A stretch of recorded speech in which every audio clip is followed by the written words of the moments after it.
I guess the question that I always ask all of our podcast guests is, what's one thing that you wish more people knew about the maintenance and reliability industry?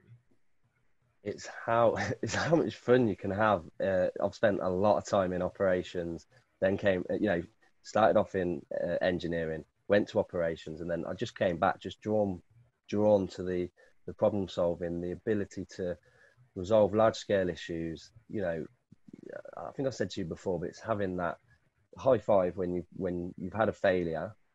Ultimately, as a maintenance team, as a maintenance manager, I don't want to have failures with my equipment, but when you do and you resolve it as a team effort and have that high five moment, it's like a feeling that I've not had in any other kind of sector of the business. And the team love it. The team, there's a big drive. The team love fixing things. They love getting a resolution, putting things to bed. It's for me, that's what I love about maintenance and reliability. And with PepsiCo, there's a lot of stuff, whether it's financial or not. You can almost go after anything and change stuff for the good. Yeah, there's no absolutely. bounds. There's no bounds.